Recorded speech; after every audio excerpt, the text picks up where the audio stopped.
necessarily the most popular leader. It's just not the one that they don't want. Lily Luciano in London, thanks so very much. Thanks. That does it for today. We will be back with a special July 4th edition of America Decides tomorrow at 5 p.m. Eastern. The Daily Report with John Dickerson starts right now.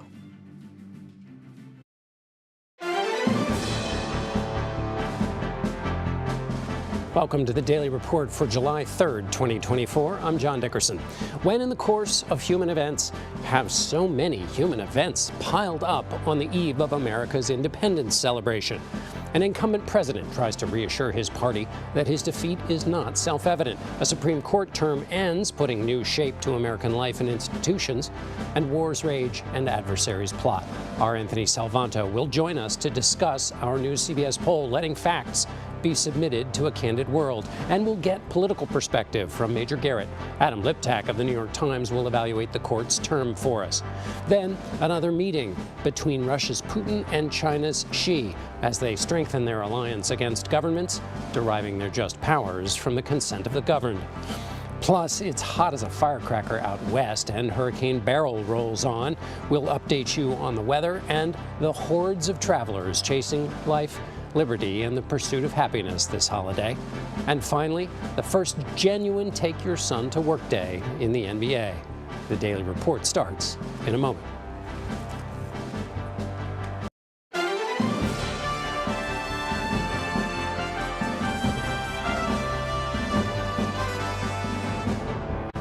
Hello, thank you for joining us. We begin our report at the White House, where the president has told his campaign staff he's, quote, in this race to the end, vowing to beat Donald Trump just as he did in 2020. Outside of the building, the pressure continues to grow that he'd drop out of the race. A senior Democrat in Congress has told CBS News there's a group of at least 25 House Democrats planning to sign a letter in the coming days that will ask the president to step aside as the presumptive nominee. New CBS News polling is showing less optimism among voters as well. Following last week's debate, Biden has narrowly dropped behind Trump, both nationwide and in battleground states. CBS News Executive Director of Elections and Surveys, Anthony Salvanto, joins me now. Anthony, let's start with this question of the debate. Anything showing up in the numbers? And are we overreading anything that might show up in the numbers in terms of events? Let me walk you through this right after the debate. We saw an increase in people who said that they didn't think that Joe Biden had the mental and cognitive health to serve as president. What's important here, John, is we had been asking that question and tracking that for many months since the subject had come up. But you saw a dip right after the debate. So that's part one. Then part two of this was Democrats, almost half the party, said they didn't think that Joe Biden should continue to be the nominee. But it's the why behind that. And not just for the reason, and specifically not for the reason, about decisions they thought he might make in office, but this one, which is that they didn't think he could campaign effectively.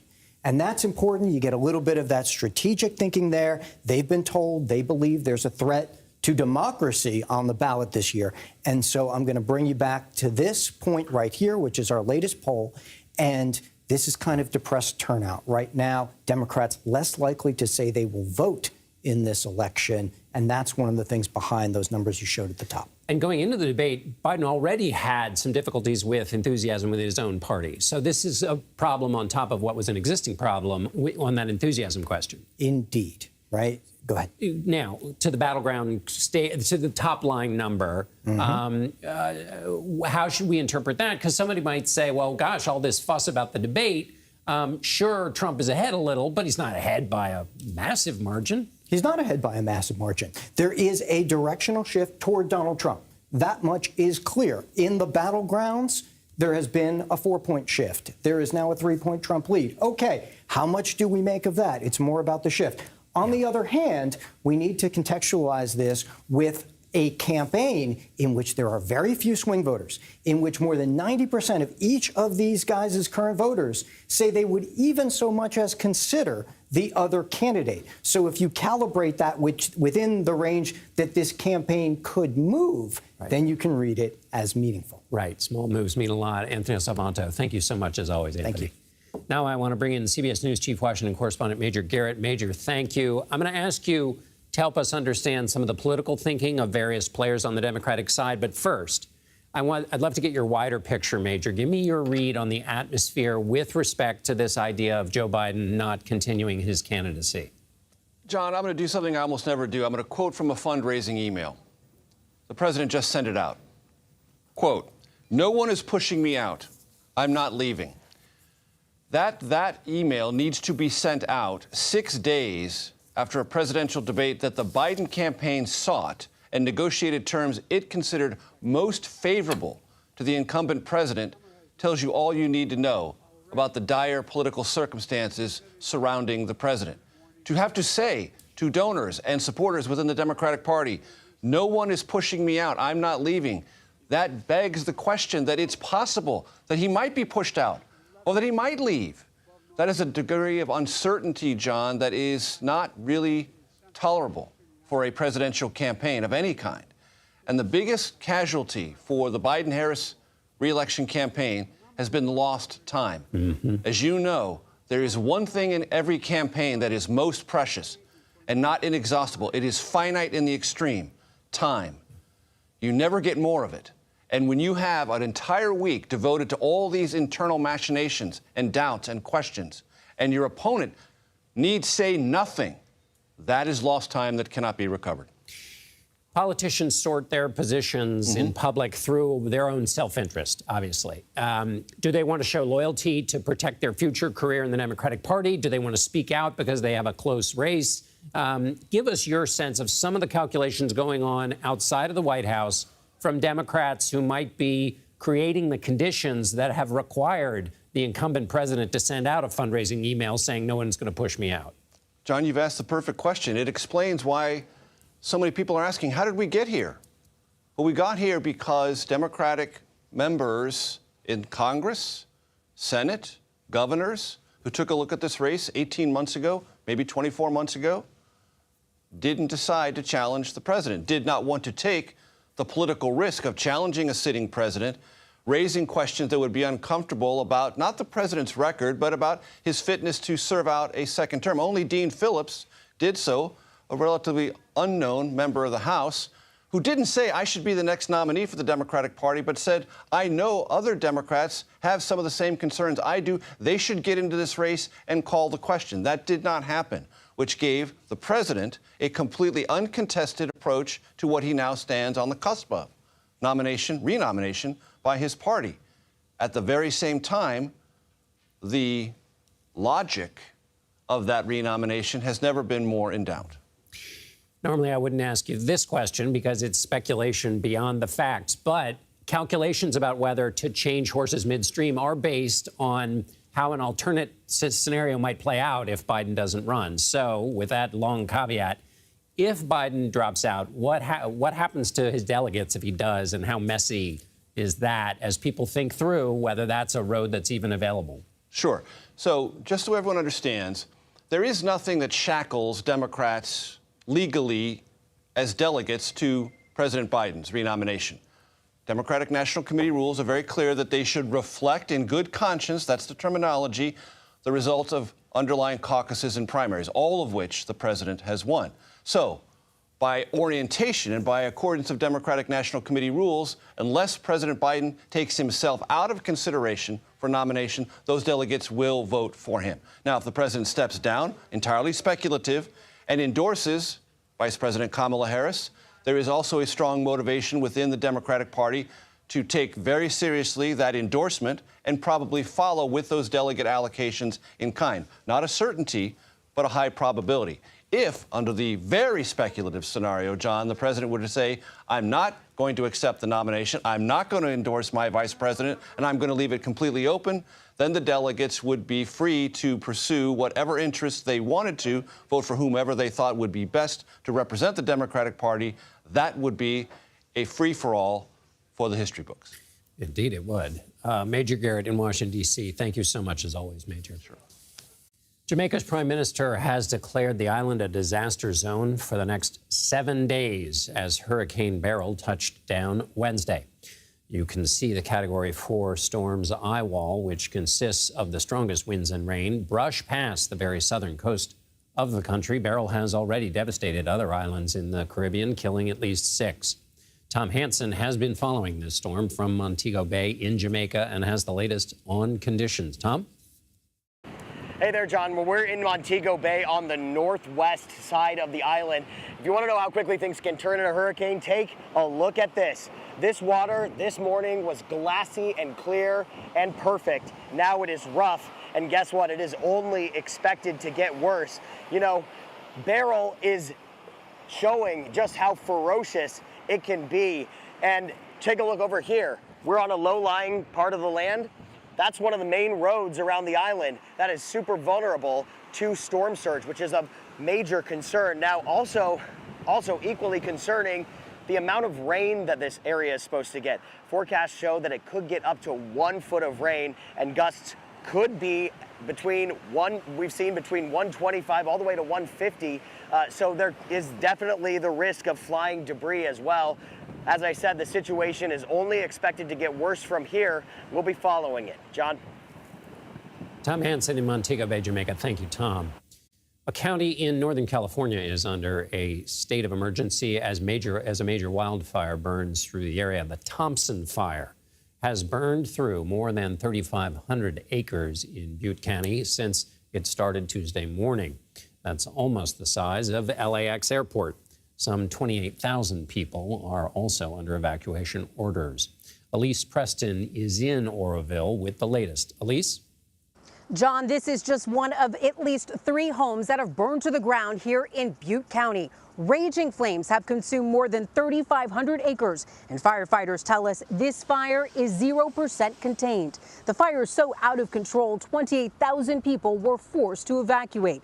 Here in Northern California, crews are trying to get a handle on the wildfire while also battling triple-digit temperatures. They're using a nearby reservoir to make water drops to help stomp out this wildfire. But the dry and windy conditions are expected to stick around through the holiday weekend. Area fireworks shows have been canceled, but crews are concerned that people may illegally set off fireworks over the weekend, and that could make already dangerous conditions even worse. John? Elise Preston in Oroville, California. Thank you, Elise. 42 million people across the state of California will be under an excessive heat warning going into the holiday weekend. For more, here's meteorologist Alex Wilson from our partners at the Weather Channel. Record dangerous heat coming into parts of the western U.S. here as we approach the end of the week, the 4th of July holiday. Tomorrow, it is the west and the south. 132 million people have highs above 90 degrees Friday and Saturday. You can see that extreme heat holds on across the western U.S. So very dangerous for some of these communities. Sacramento on Sunday, highs near 104, 115 for Redding, 113 Fresno, Bakersfield, 118 in Vegas, and Lake Havasu City. Then we've also got Beryl. We continue to track this. Expectation is that this makes it into the Gulf of Mexico, could be threatening South Texas by the end of the weekend. Area of high pressure along the Gulf Coast. That's what we'll be watching to help determine the eventual steering, how far north the storm is able to turn. But at least in the meantime, the forecast is for the potential for heavy rain that would lead to flash flooding, especially there in extreme South Texas Sunday into Monday. For more in-depth coverage, watch the Weather Channel on cable and now live on your favorite TV streaming device. Alex Wilson, thank you. The 4th of July holiday travel rush is here, and experts say it could be the busiest season ever. AAA estimates nearly 71 million people will travel 50 miles or more during the July 4th travel period. That's a 5% jump compared to last year, and an 8% increase from 2019. CBS News senior transportation correspondent Chris Van Cleve is following things from LAX Airport in Los Angeles. Chris, so is TSA prepared for the rush? TSA expects that they will set a record on Sunday, screening more than 3 million people for the first time in its history. But, John, they have seen 8 of their 10 busiest days ever since the beginning of the Memorial Day travel rush. So in like the last 6 weeks, they've been incredibly busy, and yet wait times, even in the standard lanes, have stayed below 30 minutes. So the TSA feels like they are staffed and positioned and ready to handle the push of people. I think for flyers, the big question, do we see any severe weather pop up over the weekend that could snarl that commute home on Sunday and Monday when we expect the airports to be pretty busy yet again? And then very briefly, Chris, we got the back end when everybody's coming home. When was the best time to travel? Have people already started major travel? When's the best time to get out, or when's the heaviest time they expect? Well, on the roads, they expect basically from here on in through the evening rush hour to be the worst of it. If you haven't left yet, think about leaving tomorrow morning. Also be a very light day to fly. On the back end, as you're coming back on the roads, AAA is advising that after about 11 a.m. on Sunday, you're going to see a lot of traffic into Monday morning. In the airports, Sunday is going to be real busy, so give yourself some extra time. We saw a lot of people here at LAX this morning, for example. That's right. Extra time and practice those breathing exercises. Chris Van Cleve in Los Angeles. Thank you, Chris. They meet again. Coming up, what the latest encounter between Vladimir Putin and Xi Jinping says about the strength and limits of their partnership. Plus, the Supreme Court ends a historic term. We'll take a look at how its rulings are reshaping the legal and cultural landscape. You're streaming The Daily Report.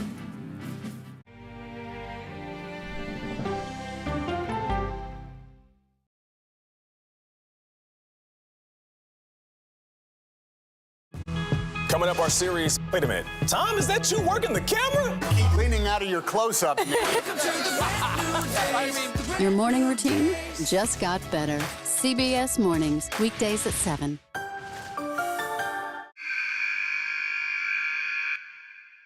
I had progressively fallen deeper into the world of online sports betting. The risk is the rush. What do you think is driving the spike in popularity? I think it's legality. If it's legal, I'm going to use it. There are ways to bet when you are 18. We've created an epidemic of child gambling. You can't walk into a male dormitory in a college campus without sports betting happening. It's America's most neglected problem. I used sports betting as a way to escape, when in reality, I'm choosing self-destruction. Whatever I had left, it was gone. The purpose of the industry is to get you to play to extinction. And that means until all your money is gone. Go to the ends of the earth. Reach for the stars. Yeah, I just took off. That kind of thing. Oh, that's pretty good. Because there's always something new under the sun on CBS Sunday morning. An original documentary from CBS Reports. That desired farm, it's a wonderful place to raise children, and it still is. Promises broken. Black Americans have been the target of racism and discrimination pretty much from the time they acquired ownership in the land. Costing black farmers hundreds of billions in generational wealth. They did everything to make sure we were run off that land. But communities are uniting to continue the fight. Collective ownership is powerful. To keep their land and their dreams alive. To watch my children play on land that we own means everything. So land is power. Most definitely. 40 Acres and a Mule, now streaming on the free CBS News app. People with developmental disabilities were once sequestered by the hundreds of thousands in institutions. Many of our fellow citizens are suffering tremendously because lack of attention, lack of imagination, lack of adequate manpower. Disability activists have since torn down barriers blocking them from living at home or in the community. We conclude that Title II of the ADA requires states to provide community-based treatment for persons with mental disabilities. But of the 16,000 people who remain in state-operated institutions, half are in 5 states, and Illinois is one of them. I don't want to live in the institution. It makes me feel discriminated against. Do you think there are people living in institutions in Illinois that don't need to be living there? Yeah, because they're proving it as soon as they get out.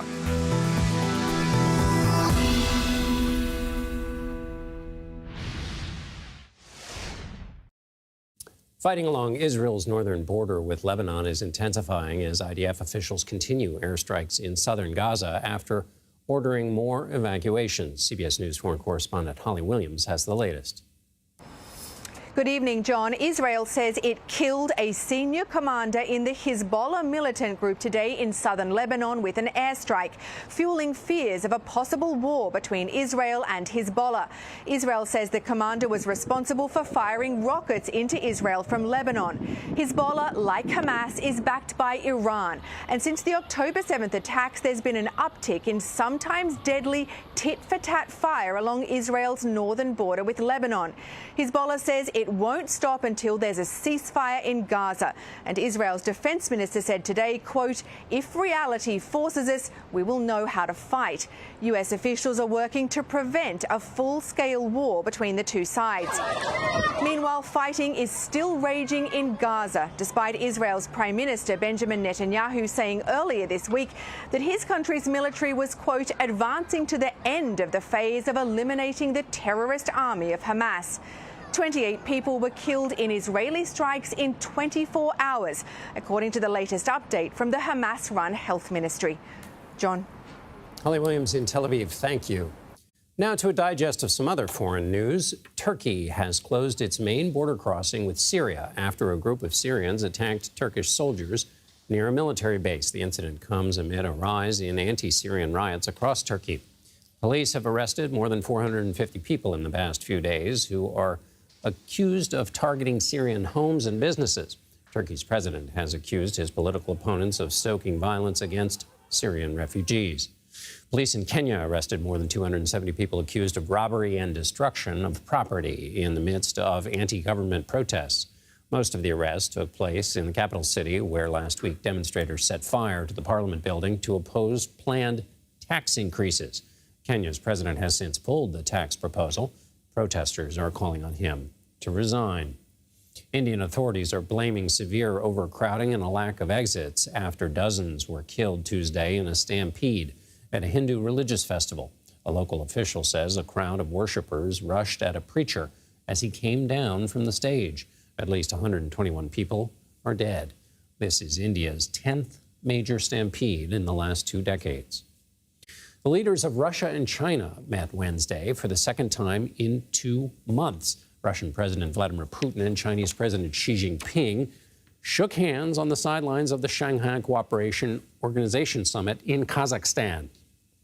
The SCO has 9 member nations, among them China, Russia, India, and Iran. There are also regional dialogue partners, including Saudi Arabia and Egypt. The group formed in 2001 as a counterpoint to Western alliances, and after this meeting, Xi and Putin agreed to continue cooperation in the face of a, quote, turbulent international situation. To discuss the alliance and its role in the world, we are joined by Marcus Garlauskas. He's a veteran of the United States National Intelligence Council and the director of the Atlantic Council's Indo-Pacific Security Initiative. Thank you very much for being with us.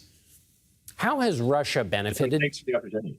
How's Russia benefited from this public relationship with China?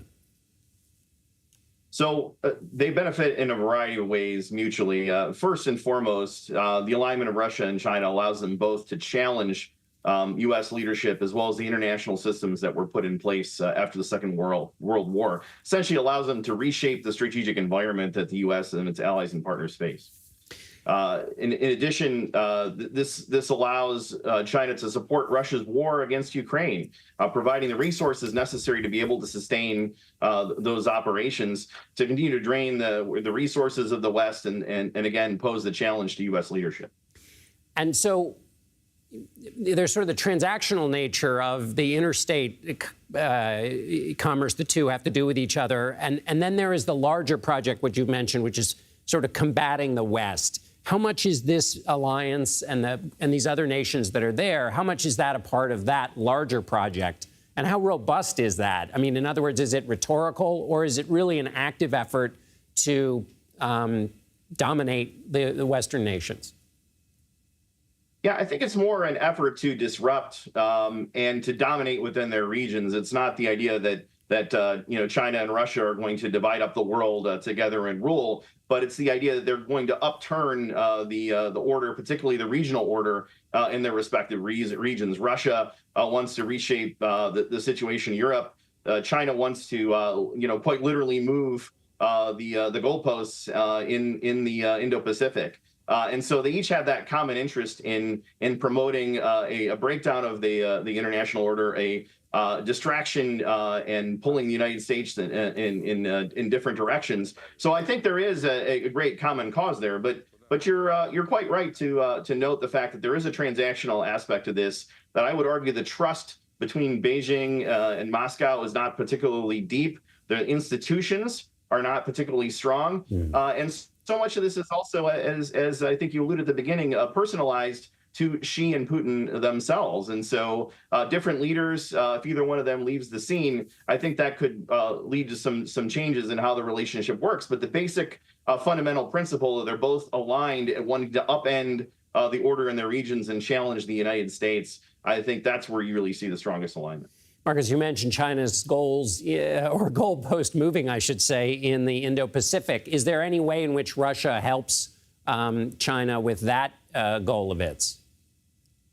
Oh, absolutely. So I think Russia, in very practical terms, is leading military resources to be focused on the defense of Europe, on combating its invasion of Ukraine. And these are resources that might otherwise be used to shore up defenses against Chinese aggression, against Chinese attacks. And so there is the practical element there. But also, I think in general, when you look at the challenges that the U.S. and its allies and partners face, the proximal attention that Russia can bring to the deteriorating situation in Europe, the way that it can empower other actors, like empowering North Korea to be a much greater challenge through helping North Korea with advancing its weapons programs and evading sanctions, getting the North Korean regime more resources. These are the sorts of things that Russia can do that can really help pull away focus from the tremendous progress that China is making toward increasing its ability to threaten in the region.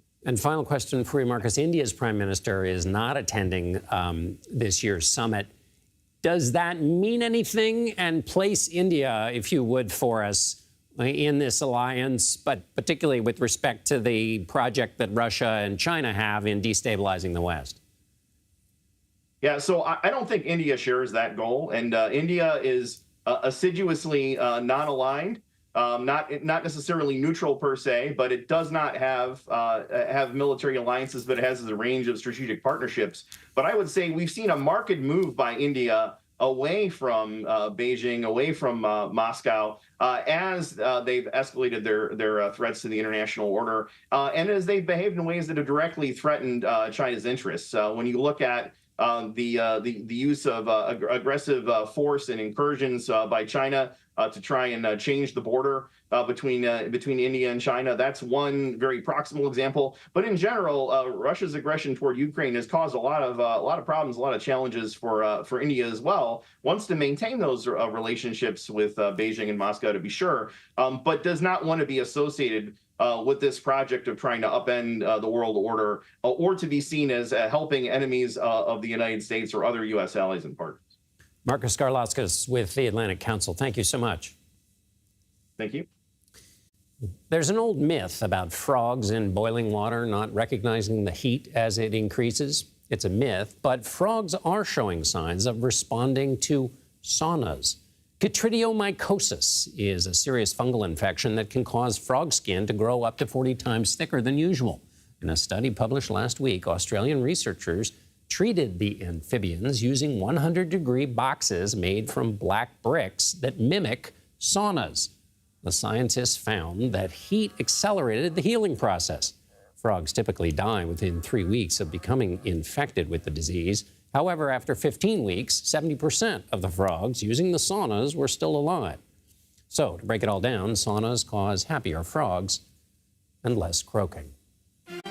Guns once carried by police officers are turning up at some crime scenes around the country. Ahead, how one police department is making changes to stop that from happening. You're streaming The Daily Report.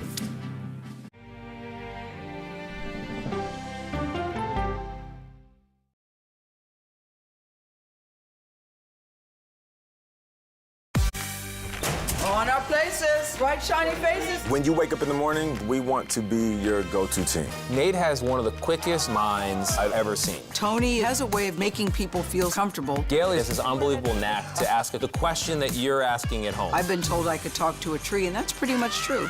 I don't go to work in the morning. I go for coffee with my two good friends, and we talk about the world. Your morning routine just got better. CBS Mornings, weekdays at 7. It didn't seem like anything could happen, because nothing ever happens in East Palestine, but it did. Authorities released toxic fumes from 5 derailed train cars. Resident, please evacuate. Acute bronchitis due to chemical fumes. Did you ever have these problems before the derailment? No, ma'am. This neighborhood's not safe no more. We can assure the community that there's not vinyl chloride entering their communities. Then why are there so many people feeling these various symptoms of bloody noses or difficulty breathing, bronchitis? That's a hard question to answer. We're talking about one of the most blatant releases of a mixture of some of the most toxic chemicals that we've seen in America. I feel like now I have a duty to warn other communities. If my daughter has to watch me die of cancer, at least it saves someone else.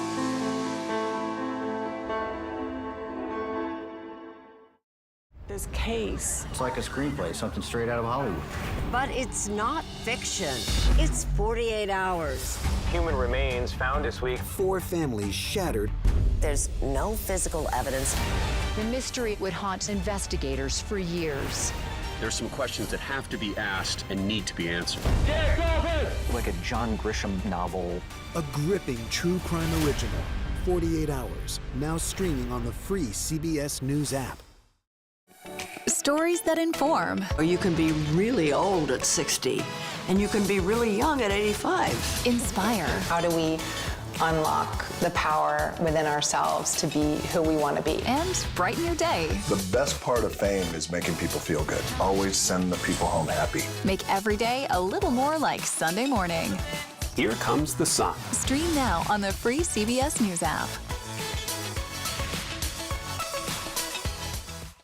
Hello, everyone, and welcome to our Dragon capsule here in space. Sightseers in space, the thrill of a lifetime. Seeing the Earth from space, it was so exhilarating. But the risks that come with the territory. There have been 4 fatal accidents. That's a 1% fatal accident rate. Might make you look before you launch. If you had 1 out of 100 airplanes falling out of the sky, we'd have a public crisis. Space tourism, now streaming on the free CBS News app. Welcome back to the Daily Report. I'm John Dickerson, and here are some additions to our top stories. The White House is denying a New York Times report saying President Biden told an ally he is considering whether to continue his re-election bid. A spokesperson called the claim absolutely false. Biden has faced some calls to step aside in the wake of his debate performance. A U.S. judge has blocked the Biden administration from enforcing a new rule against gender identity discrimination in health care. The judge sided with 15 GOP-led states that sued, arguing the rule exceeded the administration's authority. The policy was set to take effect on Friday. CDK Global is facing at least 8 lawsuits in the wake of cyber attacks that crippled the operations of thousands of car dealerships across the country. Plaintiffs say CDK did not adequately protect customer data. CDK has not said if it will compensate dealerships for financial losses or potential exposure to identity theft. The Supreme Court handles the tough cases, so every term is notable, but this one in particular reshaped vast parts of the American system of government and touched some of the most sensitive cultural issues of our time. The conservative majority embraced a broad definition of presidential immunity, clarified whether a president can be kept off the ballot. Both rulings were wins for Donald Trump. On the issue of guns, the justices struck down a ban on bump stocks and upheld a law banning people with domestic abuse restraining orders from owning guns.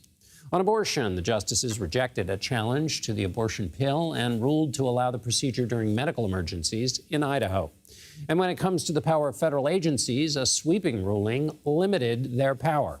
And in the case of the SEC, took the power out of the hands of judges and put it into the hands of juries. Adam Liptak joins us from Washington to break it all down. He's a Supreme Court reporter for the New York Times. Adam, we're so lucky to have you here. Thank you. This is the second term for this makeup of the court. Let's start at 30,000 feet, now that all the decisions are in. What are the major changes that we should take note of, the big tectonic plates that have shifted? So two enormous things happened. The court, in handing former President Trump a victory in his federal prosecution, amplified the power of the presidency for now, for every future president, reconceived just what a vigorous chief executive, unbeholden to almost any kind of supervision, the court contemplates. And the second thing, also tectonic, as you put it, was to decrease the power of executive agencies to make federal regulation harder to achieve and to move that power to the courts. Staying on that first one, the Supreme Court has kind of, and correct me if I'm wrong here, kind of stayed out of presidential questions. But this term, boy, it had a lot of decisions relating to that office. And as you say, the immunity decision goes to the very bones of the presidency. Now that it's been a few days, give us your sense of how there's this definition of what is a public act and what is a private act that was a part of the decision. Right. Doesn't that mean that the Supreme Court's going to have to, isn't that going to be before the Supreme Court again? And is it basically tied itself to these future questions related to this immunity as it gets worked out in the courts? So a theme that runs through all of the cases in the modern Supreme Court is that the Supreme Court becomes more powerful. Whatever other lines it's drawing, it holds itself out to be the imperial court that gets to decide finally what, as you say, where the line is between official conduct for which the president is presumptively unprosecutable, beyond the reach of the law. And it said that's a very wide area, but it didn't say precisely where it drew the line. And in the end, it's going to do that too. On the Friday after the debate that all of us in the political class are talking about, the court upended, as you say, this foundational 1984 decision that's suggesting courts should defer to agencies' reasonable interpretations about ambiguous statutes. So some people might have missed that in all the hullabaloo. Help us understand why that's a big decision and the kind of reverberations that will happen as a result of it. It's hard to say it without making it sound boring, but it's really important. The question is this: Congress enacts a statute decades ago with broad phrases in it. It leaves gaps. Someone has to decide how to fill that gap, what the Congress actually intended, what it authorized the regulator to do. And the court has for 40 years said, we're going to defer to the experts.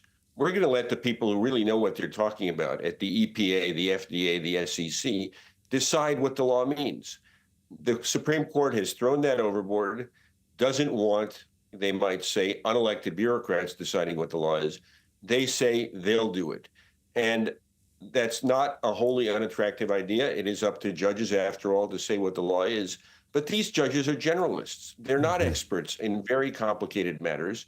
And so this again, and this is maybe the theme that we're running through here, this again shifts power to the courts and to the Supreme Court in particular. And finally, Adam, the conservatives on the court have made significant changes on affirmative action, abortion, the administrative state, as you were just saying, and the power of the presidency.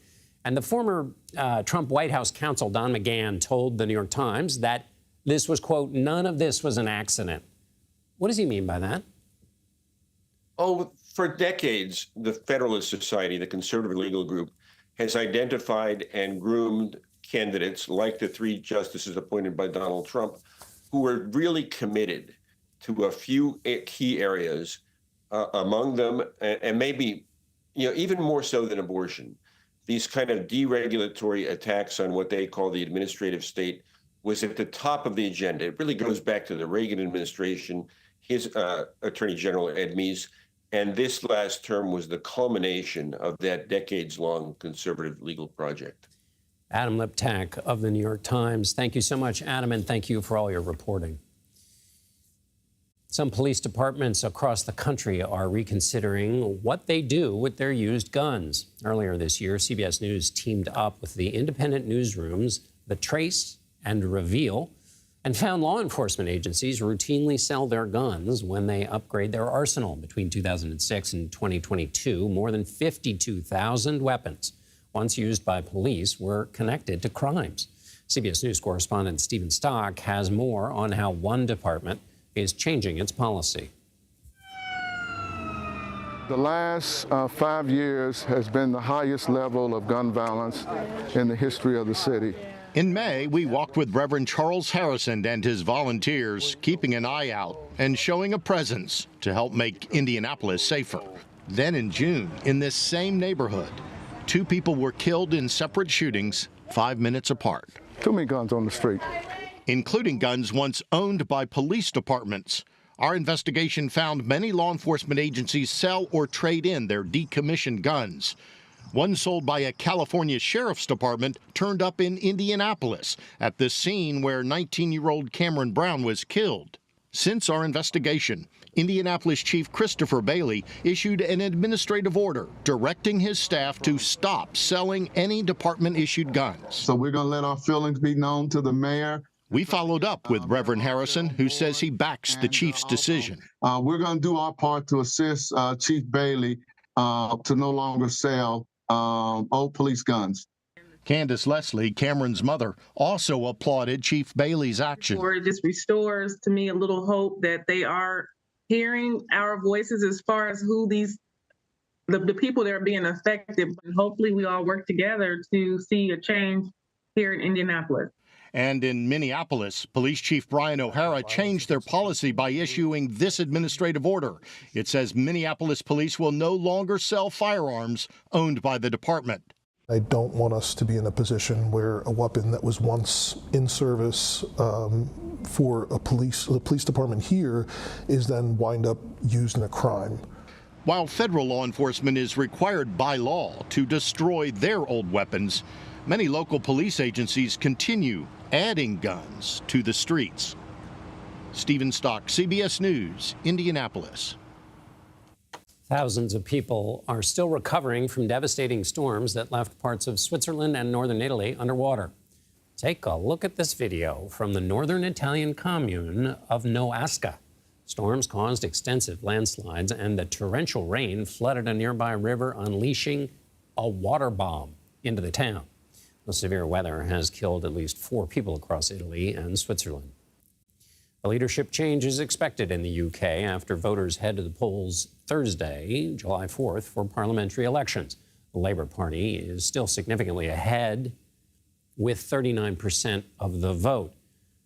Its commanding lead, though, throughout the race means the left-leaning party is expected to hold a majority for the first time in 14 years. Meanwhile, Prime Minister Rishi Sunak's Conservative Party has seen a drop in support.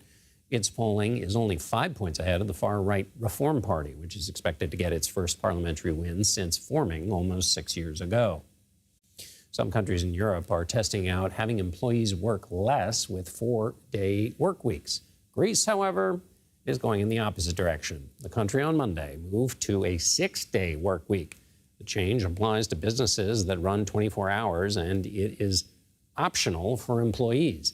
The Greek government says it hopes the move will boost productivity and employment, as the country is still dealing with the fallout from a financial crisis last decade. Labor unions and political analysts have criticized the move and said it will do the opposite of its intended effects. Coming up, what does it mean for a city to bounce back? We'll take a look at the history of Detroit and examine how its revival could serve as an example for other struggling cities. You're streaming The Daily Report.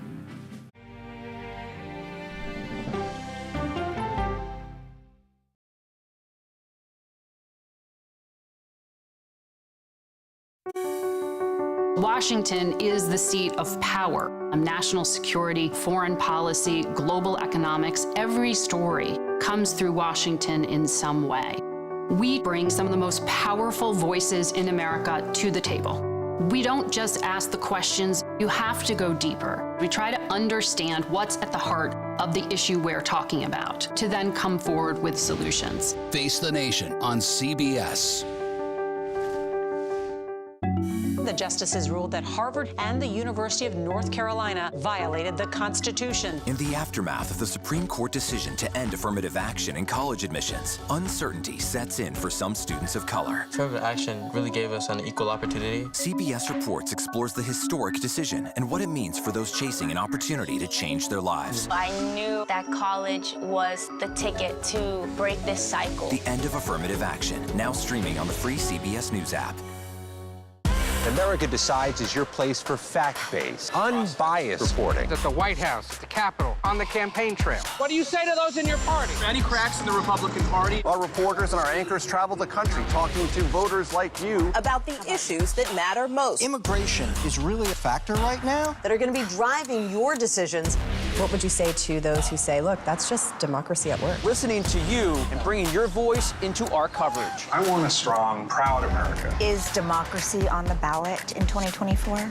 Let us help you decide. America Decides on CBS News 24/7. Stream our expanded one-hour program Monday through Thursday at 5 p.m. Eastern.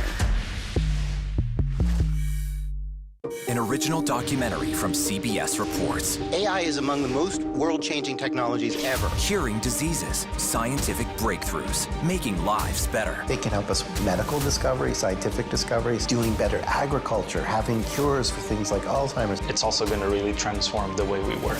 The uplifting potential of artificial intelligence is limitless. It gives you a friend, somebody to chat with 24/7. That is non-judgmental. He makes me feel loved and desired. And so are its downfalls. The problem with all this AI is that it's unpredictable and uncontrollable. The choices we make now will have lasting effects for decades, maybe even centuries. The ChatGPT revolution, now streaming on the free CBS News app. We are about to see American weapons in the hands of Mexican cartels. A gun pipeline to Mexico. We are arming the cartels. 100%, no doubt about it. Happening right under our noses. Who's doing something about this? Nobody. A CBS Reports exclusive. Most Americans have no idea that we are effectively arming the enemy next door. This is the story the American people need to know. Arming cartels, now streaming on the free CBS News app. Around this time in the year 2013, on July 18th, Detroit became the nation's largest city to file for bankruptcy. It faced a budget deficit of $300 million and was being kept afloat by state-backed bond money. The city had a total debt of $18 billion. Office clerks, police officers, firefighters, and other city employees faced pay reductions. 21,000 retirees saw their pensions cut or were forced to pay for a portion of their own health care. But now, more than a decade later, the city has seen the first increase in population since 1957, and with it a slew of new businesses. Detroit celebrated its revitalized Central Station. That was what was just on your screen. Annalise Frank joins us now. She's a reporter for Axios Detroit. Thanks for being with us. First, remind us how bad things were in Detroit. Yes. So, Detroit went through its historic bankruptcy in 2014. There were, problems delivering needed services, EMS. There had been a population decline for decades, a downturn of the manufacturing auto industry, and, leaving homes vacant, the Great Recession, and a lot of these factors, some ballooning city expenses, it culminated in a bankruptcy, and that led to a lot of changes in the city after. Give us a sense of what some of those changes were and whether that's, if it's right to conclude that the increase in population is a result of people feeling like the changes worked. So since the bankruptcy, there's been some very conservative fiscal management, carefully balancing budgets and sort of stocking away rainy day funds. The city recently, its credit rating, which is a important measure of its overall financial health, it got back up to investment grade, essentially showing investors that the city's bonds are a safer bet. A pretty landmark thing to happen for the city. There's also been, dozens of public and privately funded programs around neighborhood beautification, parks, job skills training to deal with high unemployment. and some targeted neighborhood investment for commercial corridors. One of the things that happens when cities revive like this is there's always a discussion about whether all this new money that's coming in and folks who are moving back downtown represent gentrification, and whether it comes at the expense of people who stuck it out and stayed in those neighborhoods. How does that match up with the history of Detroit?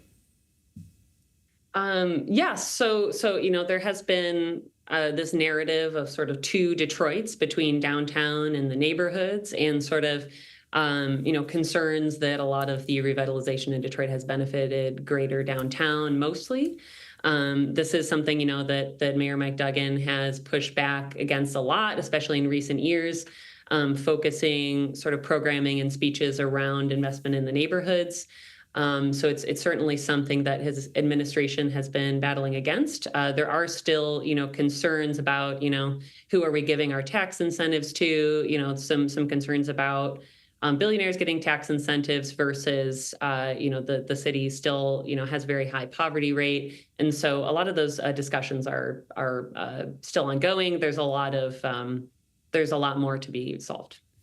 And if other cities that have had hard times or are trying to revitalize, are there lessons in Detroit that can be replicated other places, or is this all specific to the particularities of the Detroit history? Yeah, I think some of Detroit's struggles around sort of trying to diversify its job base, obviously Motor City, known for the manufacturing car industry. The city has been working to bring other types of industry, and they have a program called Detroit at Work that has been trying to find more Detroiters new jobs in different industries, connect them, create more skills. And so that process of using all this different programming and public-private partnerships to diversify the job opportunities that are available, I think is definitely something that other cities could relate to. Annalise Frank with Axios Detroit. Thanks so much for being with us. Thank you for having me.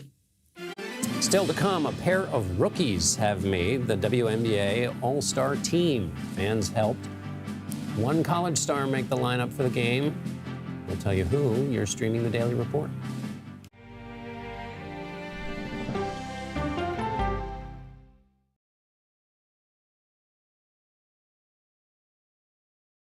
Go to the ends of the earth. Right now. We got something crazy. And reach for the stars. Here we are. Time. Yes, it's my comeback. Hey, this is pretty fun. But wait, there's more. Experience thought-provoking. Welcome to the idea of being a human being. Innovative and truly original reporting. Look through a telescope and go, wow. Because there's always something new under the sun on CBS Sunday morning. At this moment, terrorists could be plotting another attack. 9/11 triggered a counter-terrorist system that included a secret database. This person needs a closer look. A growing list of nearly 2 million people, including some Americans who say they're innocent. For 1 hour flight, I have to spend 6 hours to go and come back. CBS Reports explores the system, the people responsible for it, and those pushing for change. I'm not fighting against them. I'm fighting for them to do the right thing. The Watch List, now streaming on the free CBS News app. Don't miss true crime anytime you want, anywhere you go. With the 48 Hours podcast. Real crimes, real lives, real justice. There's some questions that have to be asked and need to be answered. Listen to 48 Hours on Apple Podcasts. An original documentary from CBS Reports. Imagine yourself in Manhattan with no police, no army, no mayor. The people of Haiti stare down poverty, corruption, natural disasters, and violence. 90% of the guns that are used by gangs in Haiti are American guns. But with an unbreakable spirit and eternal optimism. There are days where I cry, but we can't be discouraged. We still believe in Haiti. They're still able to look ahead with hope. Haiti is on the brink of transformation, a radical shift. Nations are coming together and saying things must change. Fighting for Haiti, now streaming on the free CBS News app. Hey there, welcome to The Uplift. I thought she was a groom, and I stepped back and I went, oh, you're the queen. She's going to be with me every instant that I'm alive. I just wanted to see if you'd go to Disneyland with me today. I look over at him and he's smiling. I'm going to remember that the rest of my life. They told us when he was going to be born, he was only going to live for 30 minutes. It's really a miracle that he's with us today. The Uplift. Stream now on the free CBS News app. When you wake up in the morning, we want to be your go-to team. On our places, bright, shiny faces. I don't go to work in the morning. I go for coffee with my two good friends, and we talk about the world. Your morning routine just got better. CBS Mornings. A CBS News investigation. People looking for love, finding their life savings gone. This could happen to anybody. And sometimes losing their lives. Anything for love. Now streaming on the free CBS News app. President Biden has posthumously awarded medals of honor to 2 Civil War soldiers who participated in the Great Locomotive Chase. During the 1862 covert operation, Union soldiers infiltrated the Confederacy in Georgia and hijacked a train. They drove it north for 87 miles while destroying Confederate supply lines and telegraph wires. Privates Philip Shadrach and George Wilson were among the 24 soldiers involved. President Biden commended their bravery Wednesday. The risk of this mission and the risk of all this mission were enormous. If caught, they would certainly be killed. Philip, George, all the men were given a chance to walk away. Not one of them did. Not one of them walked away. Over the course of his illustrious career, NBA star LeBron James has set a lot of records. All-time leading scorer, most all-time playoff points, not to mention being the oldest active player in the league. And now he's set to add one new one, half of the first father-son team in NBA history. A CBS Sports insider confirmed the NBA star agreed to a 2-year deal worth $104 million to stay with Los Angeles, joining his son, Bronny, who was selected by the Lakers in the second round of this year's draft. No word yet on whether they will commute together. Rookie sensations Caitlin Clark and Angel Reese are set to headline the WNBA All-Star team in Phoenix later this month. It'll be the first time since 2014, a pair of rookies have been named to the team. It will also be the first time the duo will join forces after being on opposite sides during college and their first WNBA season. But their rivalry has helped propel women's basketball to a fever pitch, as demonstrated by this year's All-Star League voting. Caitlin Clark received more than 700,000 fan votes, 600,000 more than last year's leading vote recipient. Here's a look at some of the stories we're covering in the next hour. The White House tries to contain fallout over President Biden's debate performance. President Trump is taking the lead in a new CBS poll. We'll take a look at the 2024 race just months from Election Day. Plus, the presidents of Russia and China meet again. We'll examine what that's all about. And we're tracking the path of Hurricane Beryl as it lashes the Caribbean. You're streaming CBS News.